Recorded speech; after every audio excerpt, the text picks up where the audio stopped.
Magsisimula ang tensyon sa isang hindi inaasahang revelasyon ni Artes. Malinaw na ang laboratoryong ito ay pagmamayari ng Great Earth at ginamit ang guideline para suportahan ang kanilang computing device. Dahil sa tindi ng artificial guideline, kahit ang isang test subject ay pwedeng magsilbing core ng operasyon. Kailangang mahanap agad ni Artes ang subject na iyon para mapigilan ang tuluyang pagkawasak ng buong lugar. Ang tanging tanong na lang sa kanyang isip ay kung nasaan ito nagtatago para magpalipas ng oras. Subalit nagulat na lamang siya sa kanyang nakita. Nang biglang aatakehin na ni Hanbin si Effort, isang malakas na pagsabog ang Humanig sa paligid.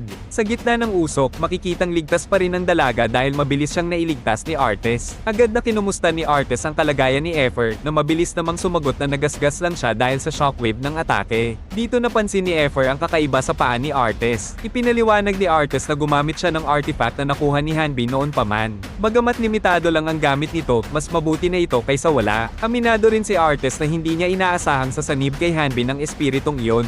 Nagtaka naman si Effort dahil ang pagkaposes ay madalas na nangyayari lamang sa mga bata, kaya ipinaliwanag ni Artes ang kalagayan ni Hanbin. Kadalasan ay mga bata lang ang nasa sapian dahil wala pa silang apat na pangunahing enerhiya, pero ang kinakaharap nila ngayon ay isang matalinong subject at hindi basta ordinaryong espiritu lang. Malaki ang panganib na tuluyan itong wasakin ang isip ni Hanbin at ang kinin ng kanyang katawan ng tuluyan. Dahil sa takot, sinubukan ni Effort na kausapin ang subject na si Maiden. Tinanong niya kung bakit nito ginagawa ang lahat ng ito gayong mapapahamak silang lahat sa huli. Nag-alok pa ang dalaga ng tulong para makatakas silang lahat ng buhay, pero tila walang naririnig ang subject. Habang kontrolado ang katawan ng ating bida, wala itong ibang plano kundi ang pumatay at ubusin ang lahat sa paligid. Subalit sa gitna ng atake, isang hindi inaasahang pangyayari ang naganap. Bigla na lang sinuntok ang kanyang sarili sa mukha ng napakalakas, dahilan para magtaka at mapatigil ang dalawa sa nasaksihan. Doon nila napagtanto ang totoong nangyayari na mag-thumbs up ang bida bilang senyales. Malinaw ang mensahe nito na ipaubaya na sa kanya ang lahat. Namangha si Artes dahil totoo nga ang kasabihan na ang isang katawan na dumaan sa matinding pagsasanay ay kayang talunin maging ang mahika. Napaisip tuloy si Effort kung sa sobrang tindi ba ng training ni Hanbin ay maging ang utak nito ay naging muscle na rin. Pero hindi pa tapos ang laban dahil kailangan pa rin nilang gumawa ng paraan. Patuloy pa ring nilalabanan ni Hanbin ang kanyang sarili sa loob at sa tindi ng bakbakan, tila unti-unti ng bomb ibigay at namamatay ang iba pang bahagi ng kanyang katawan. Sa kabilang dako, sa loob mismo ng isip ni Hanbin kung saan nakatago ang mga alaala niya, makikitang bogbog na sa atake ang ating bida. Habang nangyayari ito, nagsimulang bumigkas si Maiden tungkol sa nilalang na mas mapula pa sa dugo at sa demonyong nagmula sa kadiliman. Sinubukan ni Hanbin na patigilin ang subject pero hindi siya pinakinggan nito. Sa halip, lalong naging seryoso si Maiden at nanumpa gamit ang sarili niyang dugo. Dito na pinaliwanag na nasa malalang krisis ang mental state ni Hanbin. Dahil sa pagsapi ni Maiden, nagmerge ang kanilang mga memory kaya malayang nakakasilip ang espiritu sa mga pinaka-embarrassing secrets ng ating bida. At kapag nalantad ang mga kaiyahiyang alaala mo sa iba, siguradong matinding mental damage ang abot niyan. Kapag umabot na sa limit ang damage na ito, hindi na kayang i-maintain ng ego ni Hanbin ang form nito hanggang sa mauwi na sa tuluyang mental breakdown. Ang masaklap pa, sa loob ng 22 years na pag-iisa ni Hanbin sa Rock Mountain, natural lang natambak ang dami ng kanyang embarrassing memories na ngayon ay unti-unti nang lumalabas. Dito na nga sinabi ni Maiden na tapos na ang lahat, subalit biglang may isang boses na nagsalita at nagtanong kung saan ba ito tumitingin. Doon na-realize na pareho silang exposed. Dahil sa tagal ni Maiden na nakakulong sa mansyon at sa madilim niyang personalidad, may sarili rin siyang tambak na embarrassing memories. Ginamit ni Hanbin ang mismong love letter na isinulat ni Maiden para sa kanyang imaginary lover. Binasa niya ito ng paulit-ulit parang weaponized poetry. Dahil dito, nakatanggap ng matinding damage si Maiden habang pilit na pinapatigil ang bida sa mga hirit nito. Naisip tuloy ni Hanbin na habang mas malakas ang isang skill, mas matindi rin ang recoil nito, lalo na't nakakahiya rin ito para sa sinumang makakabasa. Subalit hindi nagpatalo si Maiden at nagbantang tatapusin na ang lahat. Ginamit na rin ito ang imaginary weapon list ni Hanbin laban sa kanya. Pero hindi rin nagpa-under ang bida at nangakong uunahin niyang sirain ang isip ng kalaban. Inilabas ni Hanbin ang BL fanfiction na isinulat ni Maiden tungkol sa 4 na heroes. Kaya naman sa puntong ito, muling nagupakan at nagsapukan ng dalawa sa loob ng kanilang isipan. Habang nangyayari ang mental war, pinag-uusapan ni na Artes at Effort ang device na ginawa nila mula sa scrap materials. Kinakabahan si Effort kung gagana ba yon.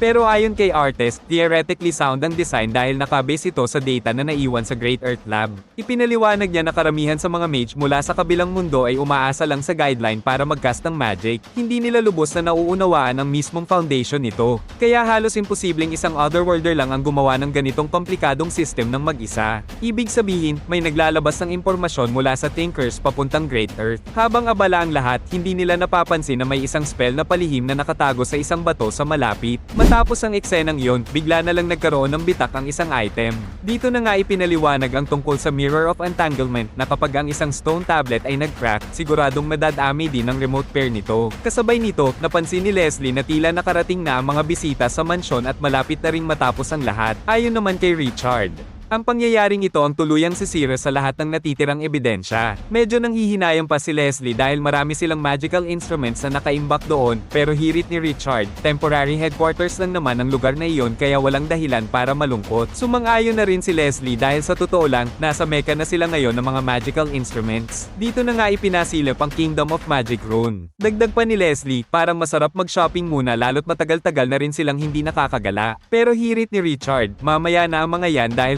priority muna ang pag-report sa kanilang mission. Sabay hagis ng tali sa itaas para makapagsimulang umakyat ang dalawa. Medyo napaisip pa si Leslie kung kailangan ba talaga nilang dumaan sa ganitong paraan para lang i-report ang tungkol sa Amphalos Blessing. Ayon naman kay Richard, wala silang choice dahil masyadong maraming matang nakamasid ngayong gabi dahil sa Magic Symposium. Ayaw raw ng kanilang superior na mapansin sila ng kung sino-sino lang, kaya walang nagawa si Leslie kundi sumang-ayon na lang. Dito na nga pinaliwanag na ang Thinkers ang nagsisilbing first branch ng Mage Guild. Ang Magic Symposium naman ay nagsimula lang dati bilang isang academic gathering, pero nagbago ang lahat ng sumikat ang mga magic instruments na gawa ng Thinkers. Naging paborito kasi itong luxury items ng mga noble families kaya lalong naging popular ang symposium. Sa huli, naging pagkakataon na rin ito para masatisfy ang mga hobby at social needs ng mga maharlika habang nagpapasiklaban sa kanilang mga koleksyon. Nakarating na sa itaas ang dalawa, pero bago pa man sila tuluyang makapasok, biglang pinahinto ni Richard ang dalaga. Sa isang mabilis na talon sa kabilang bahagi, halos madiskubre sila ng mga bantay na nakarinig ng kaunting ingay. Ligtas naman silang nakalusot, pero hirit ni Leslie, mas madali sana kung itinumba na lang nila ang mga iyon. Ayon naman kay Richard, ang mga pabayang pagpatay ay nag-iiwan lang ng bakas, kaya mas mabuting dumaan sa paraang ito. Medyo nayayamot na sumunod si Leslie, pero lalo itong nagtaka nang bigla na namang huminto si Richard sa kalagitnaan ng kanilang pagpasok. Isang misteryosong nilalang pala ang biglang hamarang sa kanila. Agad itong nag-detect ng mga intruders at naghandang pumatay, pero mabilis itong napigilan ni Richard. Napaisip tuloy siya kung isa ba itong golem. Nang muling umatake ang golem, mabilis itong nasangga ni Richard pero sa tindi ng impact ay tuluyang nasira ang kanyang espada. Dahil dito, wala na siyang choice kundi ilabas ang kanyang aura blade. Sa isang malupit na diagonal slash, agad na bumagsak at nasawi ang golem. Sinuri ni Leslie ang golem at napansing malabong may monster sa lugar na iyon, kaya siguradong artificial golem lang ito. Pero wala nang pakialam si Richard sa mga paliwanag dahil masama ang loob nito sa nasira niyang espada. Hirit pa ni Leslie, kailangan talagang wasakin ang golem dahil lang sa nangyari sa weapon niya. Subalit biglang may isang babaeng nagpakita at binweltahan sila. Sabi nito, tuluyan nilang sinira ang latest product na nakatakda sanang i-announce bukod pa sa pagwasak sa dati niyang lab. Dahil sa boses na iyon, nagulantang ang dalawa at agad na nagbigay galang sabay hingi ng paumanhin. Pero tila hindi naman ito ikinagalit ng babae. Dito na nga ipinakilala ang isa sa 4 heroes, si Zenovia, ang Archmage. Umaasa siya na anuman ang balitang dala ng dalawa ay magiging kasing halaga ng mga bagay na sinira nila. Habang sa kabilang dako naman, dito pa rin si Maiden sa paligid niya. Nagtataka siya dahil kanina lang ay nakikipagbakbakan siya, pero ngayon ay tila nasa ibang mundo na siya. Napaisip siya kung patay na ba siya dahil medyo weird ang itsura ng impyernong kinalalagyan niya. Pero para sa kanya, ganito naman talaga ang inaasahan niyang ending, ang magamit ng kung sino at itapon na lang na parang basura sa huli. Inisip ni Maiden na kung dedo na nga siya, malamang ay nakalabas na ng maayos sa mga kasama niya sa mansion. Aminado siyang makakaramdam siya ng guilt kung namatay ang mga ito, lalo't kahit mabuhay pa siya, siguradong hahabulin at papatayin lang din siya ng iba. Masaya na rin siya dahil kahit paano ay nag-enjoy siya sa huling sandali at hindi siya namatay ng nasasaktan ng sobra. Para sa kanya, okay na siguro yon. Subalit nagtaka na lang siya nang may isang nilalang na dumaan sa harap niya, isang aso. Pero biglang nagsalita ang aso at sinabihan siyang mukha siyang batang nagmamaktol dahil lang kampante na siyang patay na siya. Babala pa ng aso, kung tatanga-tanga lang siya doon, siguradong lalamunin siya ng buhay. Dito na nga tumambad ang maraming halimaw na kanina pa pala nakaabang sa kanya sa ilalim.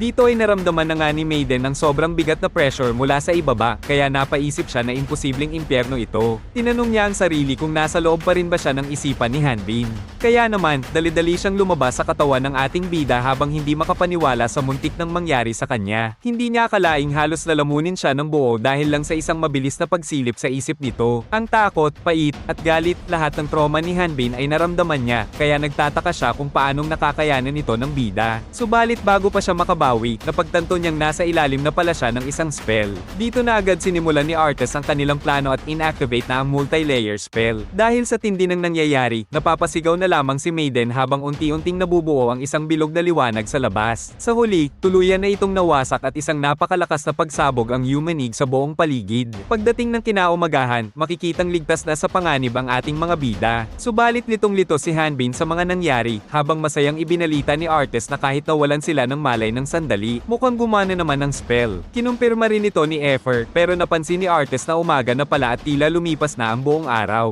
Dahil dito, naisip niya ang tungkol sa trial ni Effer. Natatawa na lang na sumagot ang dalaga na mukhang ito na ang huli niyang adventure. Sa gitna ng usapan, biglang nagpakita si Maiden na buhay pa rin pero litong-lito rin sa sitwasyon. Ipinaliwanag ni Artes na tinanggal na nila ang computing device na nagsilbing dungeon core. Dahil dito, ang guideline na nagbibigay kay Maiden ng mga skills at abilities ay wala na. Kaya isa na lang siyang ordinaryong tao ngayon.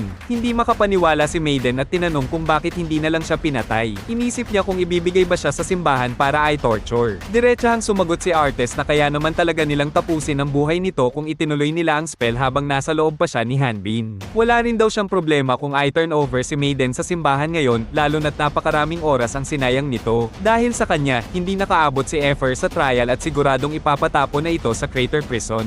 Pero sa kabila ng lahat, nakiusap si Effer na hintayin siyang makalabas sa katawan ni Hanbin para manatili siyang buhay. Sumagot si Maiden ng may halong galit at pagtataka kung nababaliw na ba sila. Hindi raw siya magpapasalamat dahil lang iniligtas siya ng mga ito, dahil para sa kanya, isa lang itong walang kwentang awa. Sumingit na si Hanbin at sinabing masyado namang malupit ang mga salitang binitawan ng dalaga. Dito na nagsalita si Effer at ipinaliwanag na ang kanyang kapatid ay ginamit din ng Great Earth gaya ni Maiden hanggang sa tuluyan itong mapatay. Iyon din ang dahilan kung bakit kailangan niyang humarap sa trial. Kaya naman, ayaw niyang matalo sa laban na ito gaya ng inaasahan ng kanyang mga kaaway. Kahit pa ay pakulong siya sa prison, determinado siyang mabuhay anuman ang mangyari dahil para sa kanya, ang mabuhay ang tunay na panalo. Ilang sandali habang abala sa pagtatalo ang dalawa, biglang sumingit si Maiden at bumanat na may paraan pa para maayos ang lahat. Dahil sa narinig, agad na natigilan at nagulantang silang lahat sa hindi inaasahang revelasyong ito ni Maiden. Ilang sandali ang lumipas, tumambad sa kanila ang isang kakaibang makina habang manghang-mangha si Artes. Ipinaliwanag niya na idinisenyo ito para lumakad gamit ang maraming binti, pero itinigil ang produksyon dahil hindi ito masyadong efficient.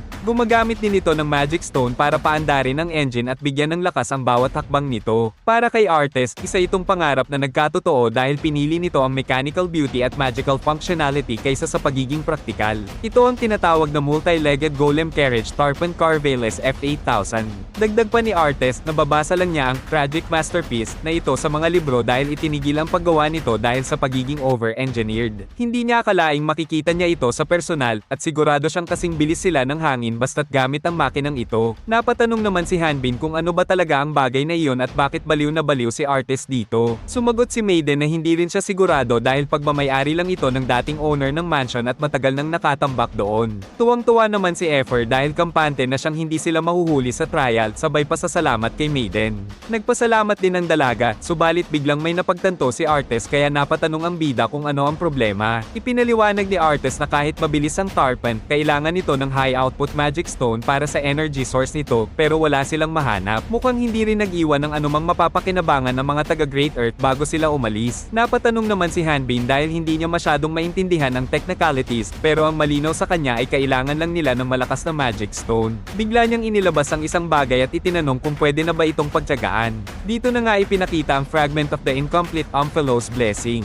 Ilang sandali ang lumipas, makikitang humaharurot na ang Tarpon sa gitna ng daan. Halos hindi na maaninag ang bilis nito sa sobrang tulan. Napatanong si Maiden kung bakit ba siya kailangang isama pa sa biyahe, na sinagot naman ni Hanbin na wala naman na siyang ibang gagawin kaya sumama na lang siya. Habang si Effer naman ay namumutla na at parang masusuka na sa bilis ng takbo. Manghang-mangha naman si Artes kay Tarpy at sinabing kayang-kaya nitong makipagsabayan sa kahit anong modernong magic carriages ngayon. Ang mas mahalaga para sa kanya, maliit na piraso lang ng Omphalos Amphalos blessing ang ginagamit nila pero ganito nakatindi ang power nito. Naisip din niya na kung may kinalaman nga ang Thinkers dito, hindi nila ito pwedeng palampasin lang. Napatanong si Hanbin, dahil kung dati palang miyembro ng grupo si Artes, bakit hindi na lang idirekta ang sumbong sa kanilang mga pinuno? Ipinaliwanag ni Artes na imposible ang iniisip ni Hanbin dahil ang head ng Thinkers ay walang iba kundi si Zenobia the Archmage, isa sa mga dakilang hero. Siya ang pinakamalakas na mage sa Latna na pumihil sa mga Otherworlders 20 taon na ang nakakaraan at reyna rin ng Kingdom of Magic Rune.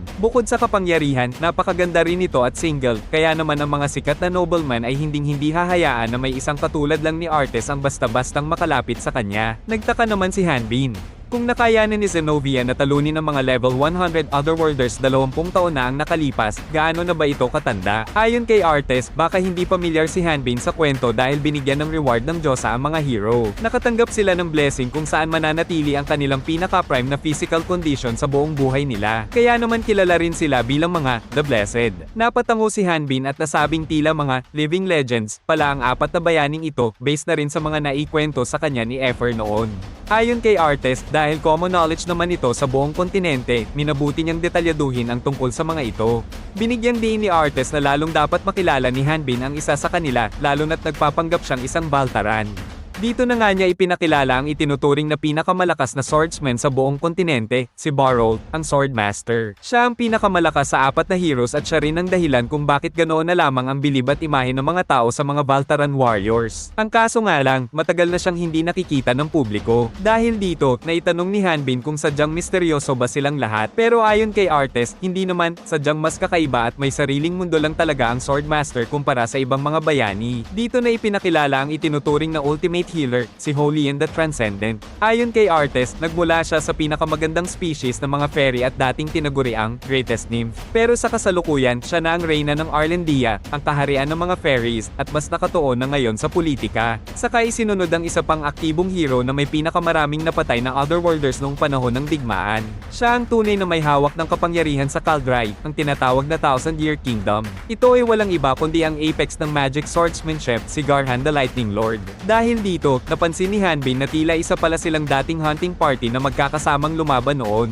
Nasabi niya na siguradong kamangha-mangha kung muli silang magkakaroon ng reunion. Pero natatawang sumagot si Artes na malabo itong mangyari para sa Swordmaster na mas gustong mag-isa. Para naman sa natitirang tatlo, kung darating man ang pagkakataong magsama-sama sila sa isang lugar, siguradong walang sino man ang maglalakas loob na huminga ng malakas sa tindi ng kanilang presensya. Mangyayari lang daw yun kung may isang napakalaking bakbakan o isang kaganapang kasing halaga nito. Mapunta naman tayo sa kabilang dako, sa loob ng isang marangyang silid kung saan makikita si Zenobia. Diretsahan niyang binweltahan ng mga noblemen na dati ay panay ang tingin sa kanyang katawan, pero ngayon ay hindi man lang makahinga ng maluwag. Nagpasalamat din siya kay Garhan dahil sold out na ang kanilang pinakabagong produkto. Sumagot naman si Garhan na kailangan talagang kumuha ni Zenobia ng pondo mula sa mga noblemen ng ibang kaharian dahil masyadong mahina ang kanilang military power. Pero hirit ni Zenobia, tila masyadong militaristic ang pananaw ni Garhan na ang political power ay nagmumula lang sa dahas, isang bagay na swak daw sa pagiging regent nito ng Kaldrai. Dahil dito, naitanong ni Garhan kung hindi naman siguro siya ipinatawag doon para lang magbenta ng mga golem. Napansin din niya na tila hindi samipot si Holien. Bigla namang nagpakita si Leslie na nagpapanggap bilang si Holien at sinabing tama si Garhan, rerespetuhin na lang daw ng reyna ng Arlendia ang anumang magiging opinyon ng dalawa. Napansin ni Garhan na tila nagiging tamad na si Holien dahil na rin sa napakahabang ng buhay nito. Pero sa gitna ng usapan, may isang bagay na pumasok sa isip ni Garhan at itinanong kung nakuha na ba nila ang kanilang pakay, ang Amphalos blessing. Dahil wala na silang sapat na oras, sinabi ni Zenobia na simulan na nila ang kanilang plano. Habang sa kabilang dako naman, isang boses ang umalingaw-ngaw sa isang madilim na silid at itinanong kung gets ba ng kausap na ang kadiliman ay kawalan, ang kawalan ay ang katapusan, at ang katapusan ang siyang simula. Isang tapat na, opo, ang naging sagot ng tauhan dito. Dito na nagpakilala ang boses na siya pala si Kibriel, isa sa 6 na diyosa ng mundong ito at ang mismong goddess of darkness. Kaya muling sumagot ng opo, ang tauhan, huling itinanong ng diyosa sa sarili niyang ngalan kung sino ba talaga ang kaharap niya. Dito na nga nagpakita ang isang babae at nagpakilalang siya ang tulay na naghahatid ng kalooban ni Kibriel sa wika ng mga tao. Siya ang avatar at messenger ng goddess of darkness. Siya ay walang iba kundi si Kibir. Dahil dito, muling sumagot ang goddess of darkness at idineklara ang kanilang kasunduan kung saan ang blessing niya ay mananatili sa pangalang iyon. Inutusan din nito si Kibir na ipatawag na ang mga anak na tinawag ng diyosa sa kanyang altar para tuparin ang kanilang kasunduan, dahil ito raw ay kanilang karapatan. Dahil dito, sinunod na ni Kibir ang utos at agad siyang nagcast ng kanyang spell. Kasabay nito, isang nakakasilaw na liwanag ang biglang lumitaw sa paligid. Sa gitna ng liwanag, biglang sumulpot sa harap ni Kibir sina Zenovia at Garhan. Agad namang nagpakilala ang dalaga bilang messenger at avatar ni Kibriel, at itinanong kina Garhan na Lightning Lord at Zenovia na Archmage kung sila ba ang mga nakatanggap ng blessing ng Diyosa. Pero bago pa man makasagot ng maayos, bigla na lang tinanggalan ni Garhan ng ulo ang dalaga. Wala siyang pakialam sa kung anong avatar ito, habang bumanat pa siya na ang blessing na sinasabi ni Kibir ay isang malaking kalokohan lang. Dahil sa ginawa nila, nagsalita na ang Goddess of Darkness. Napansin niya na parang hindi lang basta sagot ang ipinunta ni Garhan doon, kaya tinanong niya kung ano ba talaga ang pakay nila. Dito na nag-explain si Garhan na 20 years ago, nakipagyera sila sa mga taga-ibang mundo at sa mga especially iyan ng evil demonic god. Noong mga panahong yun, kahit laspag na at matatanda na ang kanilang mga katawan, lumaban pa rin sila para sa Diyosa dahil akala nila yun na ang huling laban nila. Kahit na napalis nila ang mga kalaban. Panandalian lang pala ang lahat. Akala nila tapos na ang misyon nila sa mundong paubos na noong matanggap nila ang blessing ng Diyosa dahil bumalik ang kanilang kabataan at nagkaroon sila ng pag-asa. Dahil sa power na yun, nagkaroon sila ng chance na muling itayo ang mga nawasak nilang bahay at nakuha ang wisdom para malaman ang totoo. Ito na sana ang pagkakataon nilang makuha ang mas mataas na level ng power, lalo na't nabigyan sila ng mga titulo at posisyon para tapusin ang mga gulo. Pero doon din sila biniro, parang ginugod time lang ang pag-asa nila nang malaman nilang sobrang ikli na lang pala ng natitirang oras nila para mabuhay. Itinanong nila sa Diyosa kung alam ba nito ang feeling na araw-araw ay ramdam mong malapit ka na ma-deadball kahit na ang pakiramdam mo sa katawan mo ay parang immortal ka. Sumagot ang Diyosa na akala raw niya ay na-reach na ni Garhan ang pinakamataas na level ng pagiging matino sa buhay. Nagtiwala raw siya na kaya na nilang bitawan ang pagiging obsessed sa haba ng buhay. Pero mukhang naligaw na sila ng landas. Sabi pa ng Diyosa, normal lang naman sa mga tao ang magkamali at mawalan ng pag-asa, kaya kung nakuha na nila ang sagot nila, mas mabuting lumayas na lang sila. Pero imbes na makinig, tinapos lang ng mabilis ni Garhan ang clone ni Kibir at bumanat na hindi raw siya nawawala ng pag-asa dahil lang sa ikli ng buhay niya. Hinamon niya ang Diyosa at tinanong kung ano ba ang ginawa nito pagkatapos ng gyera noong pinapatay na ang mga tao ng mga demonyo mula sa ibang mundo. Habang nagdurusa at tinatapos ang mga ito ng hindi nararapat, tanging mga mensahe lang daw ang ibinigay ng Diyosa habang nanunood lang ito sa pagguho ng mundo. Diretsahang sinabi ni Garhan na ang totoo niyang despair o pagkawala ng pag-asa ay dahil mismo sa Diyosa. Sumagot naman ng Diyosa at tinanong kung paano raw mag-e-expect ang mga tao na maiintindihan ang lahat kung sandali lang naman silang nabubuhay sa mundong ito. Kahit pa sabihing totoo ang gulo na nakikita ng kanilang mga mata, ang hindi raw nakikitang kaayusan ang siyang tunay na katotohanan. Dahil sa matinding tensyon, isang malakas na pagsabog ang humanig sa paligid na naging dahilan para madamay at mamatay ulit ang mga clone. Dito na bumanat si Garhan na hindi raw kailangan ng mundo ang isang Diyos na nakatambay lang at walang ginagawa. Ang kailangan daw ng mundo ay mga hero na magpaparusa sa kasamaan at magpapatupad ng hustisya. Ito raw ang dahilan kung bakit dapat silang maging matatag at hindi matitibag na haligi ng mundong ito. Humiling sila ng immortalidad o buhay na walang hanggan para masiguradong mananatiling ligtas ang lahat. Pero habang nagsasalita, biglang nagulat si Garhan nang makita niyang unti-unti nang naglalaho si Zenovia. Doon na siya talaga kinabahan. Sumagot naman ng Diyosa at sinabing hindi kasalanan ang maghangad ng walang hanggang buhay. At ang kamatayang ibinibigay niya sa kanila ngayon ay hindi parusa. Pero dahil sa sobrang takot nila sa kamatayan, naging masakit na raw ang natitirang oras nila sa mundo. Kaya wala na siyang ibang paraan kundi ang bigyan sila ng walang hanggang pahinga ng walang sakit, habang naaalala pa rin sila ng lahat bilang mga bayani. Bago tuluyang maglaho si Garhan, huling hirit niya sa Goddess of Darkness na sila pangaraw itong nagbibigay ng pagkakataon dito. Itinanong niya kung talagang itatakwil na ba sila at ang buong mundo ni Kibriel, hanggang sa tuluyan na nga siyang naglaho ng parang bula. Nang mabalik na tayo sa ating bida sa Crater Courthouse, napahinga ng malalim si Artes at sinabing buti na lang at umabot sila on time. Napatanong naman si Hanbin kung ano sa tingin nito ang mangyayari sa trial. Sumagot si Artes na nakuha na naman nila ang absolution ticket at ginawa na nila ang lahat, kaya wala na silang choice kundi ang maghintay at tingnan ang resulta. Tinanong din ni Hanbin ang tungkol kay Maiden, kung naikwento ba ni Artes kay Emil ang tungkol sa Great Earth. Agad namang tumanggi si Artes dahil pumayag lang si Emil na protektahan si Maiden pansamantala bilang biktima na sinapian ng spirit. Kapag daw sinabi nila na may kinalaman sila sa Great Earth, siguradong magdududa na ito sa tunay nilang pagkatao, pati na rin kay Efer. Sumang-ayon si Hanbin dahil baka isipin ng simbahan na nagkataon lang ang nangyari sa Leech. Pero matapos nilang tapatan si Alejandro at ang insidente sa Ghost Mansion, malabo nang maniwala ang mga ito na puro pagkakataon lang ang lahat. Napansin naman ni Artes na base sa mga trap na ginawa ng kalaban sa kanilang headquarters, mukhang nagtatago pa rin ang mga ito at itinuturing lang silang sagabal. Sabi ni Hanbin, mukhang hindi pa talaga alam alam ng mga ito ang tunay nilang identity dahil gumamit pa sila ng ganon kahasal na paraan para lang itumba sila. Dahil dito, nagbabala si Artes na kapag nalaman ng mga kalaban na dala nila ang piraso ng Amphalos Blessing, siguradong hahabulin sila ng mga ito. Kaya mas mabuti pang itago na lang muna nila ito kaysa sabihin pa sa simbahan. Bigla na lang nagliwanag ang artifact sa harap nila, kaya napaisip si Hanbin kung ano ba talaga ang silbi ng bagay na yan. Ayon kay Artes, tingin niya isa itong parang guideline na pwedeng gamitin ng mga Latnian.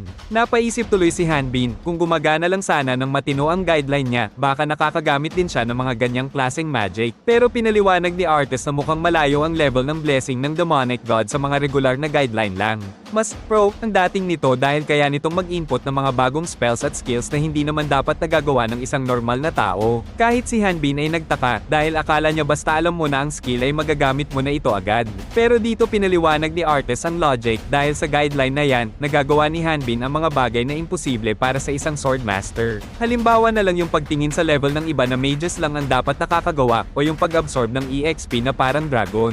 Kumbaga, nilalagpasan nito ang limitasyon ng tao para makagamit ng magic na sobrang lala, para mas madaling magets ng mga manonood. Nirelate ito ni Hanbin sa tech. Ang mga tao raw ay parang mga bulok na luma na computer, habang ang mga high-level spells naman ay yung mga mabibigat na program. Ngayon, yung guideline o yung blessing ni Amphalos, yun naman yung nagsisilbing upgraded parts para kayanin ng computer na i-run yung mga mabibigat na application na yun.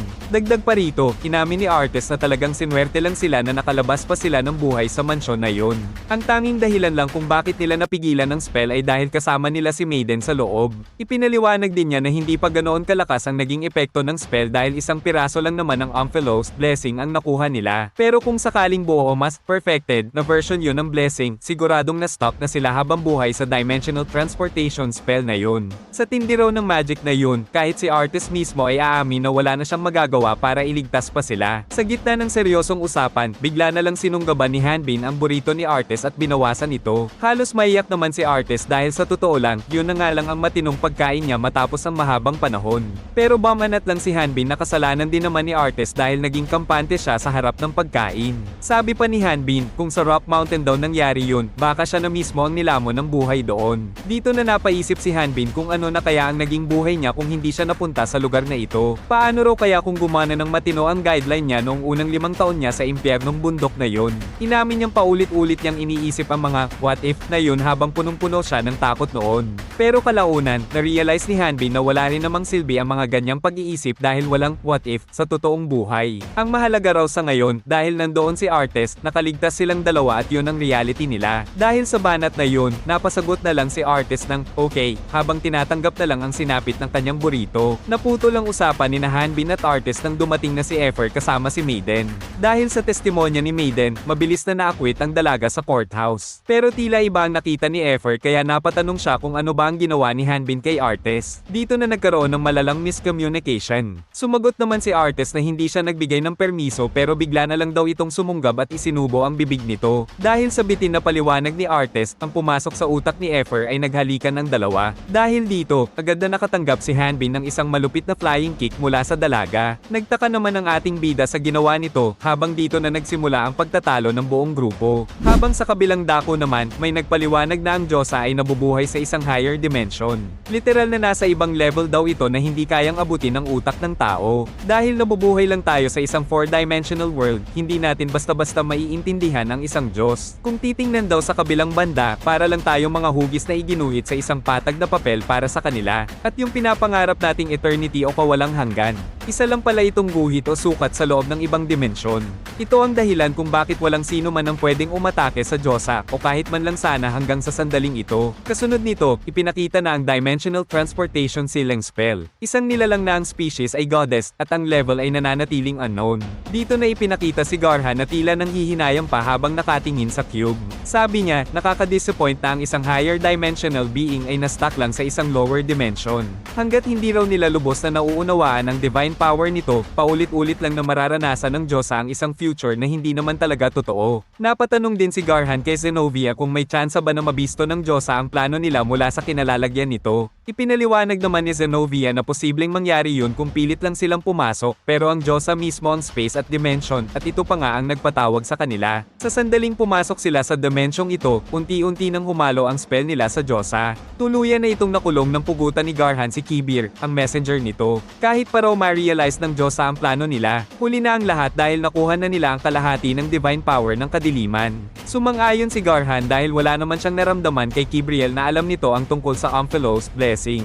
Pero bitin pa raw ang kalahati ng power dahil hindi sapat yun para maging immortal, lalo na't unstable pa ang blessing.